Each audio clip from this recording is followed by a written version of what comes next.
Guild Wars 2 combat can be quite overwhelming. So today I want to present you a few builds for every game mode that are actually very high in the reward that they can push out. I would say around 80% of that what you normally would do with a high-end, very optimized build, while still having a very low effort that you have to put in. So only, let's say, 20% of the effort that you have to put in to play this build, while still getting 80% of the rewards. It's extremely good for most game modes, for most people that don't want to have really crazy APM or just want to play the game very casually.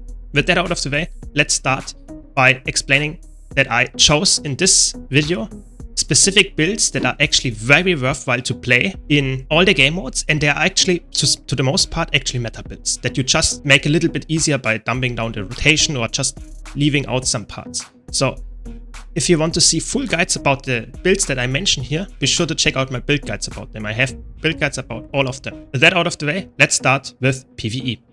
So PvE, I will start with some DPS builds. So for the first one, it's a DPS build that is not perfectly a meta build, but it's almost performing as one. It's the so-called unload Deadeye. It's extremely strong. It deals so much damage from range with just a pistol. It's extremely strong. You don't have to press a lot of buttons. You can even go AFK for the most part, and you will deal a lot of damage. And because it's ranged, you can also do some kind of mechanics. It's very easy to learn in raid fights, for example. It's really, really good. It is not performing that high in the DPS that you can say, oh, I will out DPS really high, crazy good catalyst on a spear or something. That will not happen.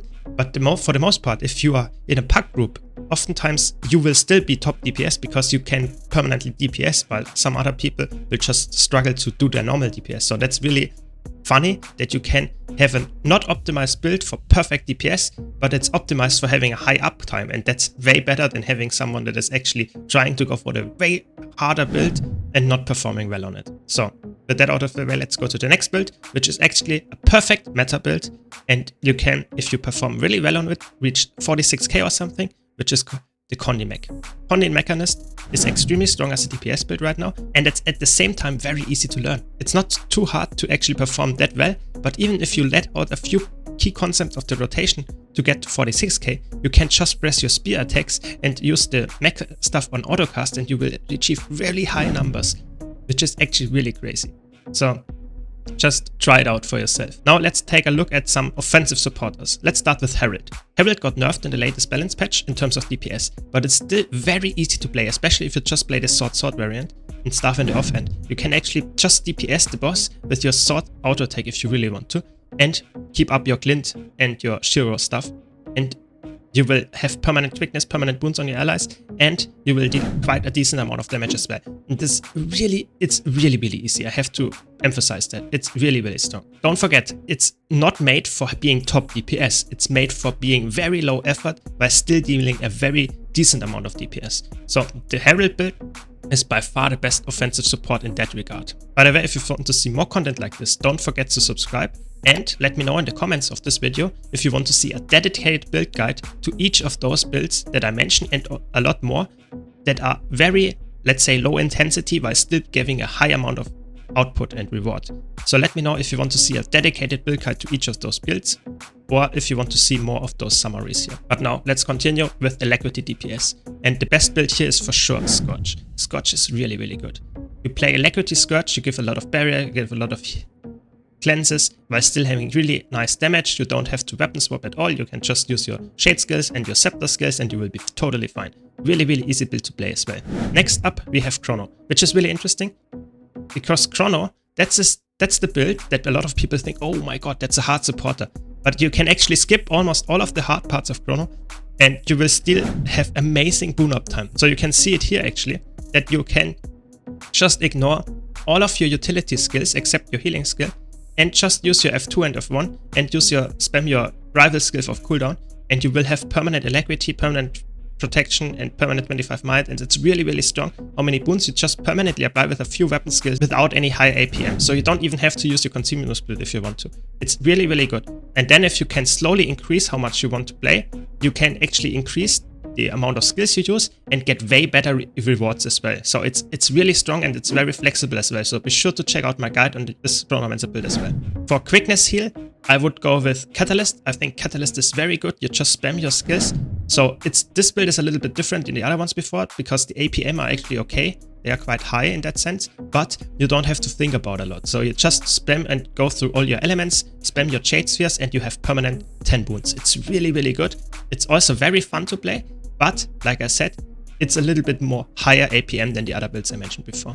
And then for the solo build, I would go with the Condi Chrono build. So if you want to really min-max and want to build that is very easy to play, I would go with the Condi Chrono build for PvE. It's very easy. You just press all your buttons and the boss will die by doing it. So be sure to check out my build guide on that as well. Also very, very strong, very underrated. Now let's talk about the competitive modes.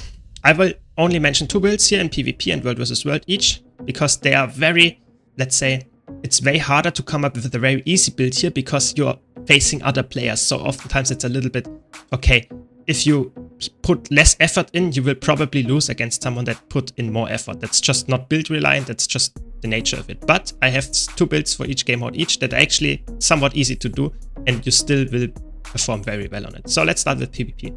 PvP, I would say, Willbender is actually, even after the nerfs, a very easy build. You will probably die if you don't press all your buttons, but if you just press the amount of damage that you have on your spear and stuff and your virtues, you actually have amazing DPS, and it's actually very easy to get your DPS. The hard part on Willbender is actually surviving. So if you just want to play PvP and want to farm the enemies, Willbender is a very good pick. Yeah. On the other hand, if you just want to be a duelist, if you want to be some kind of hybrid support, check out the Sage Tempest. It's still very good. Even after the slight nerfs that they gave to this build, you play Dagger with Sage Amulet. It's extremely strong. It's extremely fun. You have so many dodges, so many Condi cleanses, so much healing. You play like a tanky side noder that also deals some damage with conditions.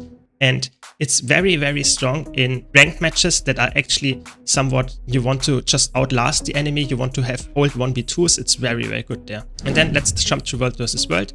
For World vs. World, I would say for Zerg play, I would go with Staff Tempest. It's very supportive in nature. It has some DPS as well. You can check out my build guide here. And it's also, I would say, quite easy to play. You can press your buttons in all elements. You can also just stay in water. You get all the loot bags from just doing that. It's very fun to play. It's very supportive. If you like that kind of playstyle, that's for you. And then in roaming, that's the last build that I want to share today. It's Celestial Harbinger. I think Celestial Harbinger has a very high skill ceiling, but also has a very low skill floor. So you can just press all your buttons and you will perform decently well. And it's quite squishy to some extent, but you play Celestial, so you get toughness and vitality baseline. And I would say it's also quite easy to play because all of your attacks are actually range. So it's very, I would say, it's a roaming build, and I think roaming is actually quite hard to get into if you want to perform really, really well on it, because the builds are just all a little bit harder to play. But I would say this one is really, really strong for what it actually can do. So I think this 80-20 rule is actually really fitting here. I hope you enjoyed this really fast-paced, but I would say quick overview over all the low effort, high reward builds that I can come up with. So if you enjoyed this video, be sure to leave a like. If you want to see more content like this, don't forget to subscribe. Thanks a lot for watching. Thanks to all my supporters on YouTube, Twitch and Patreon. Thanks Lane, thanks Malice, and I hope to see you all in the next video.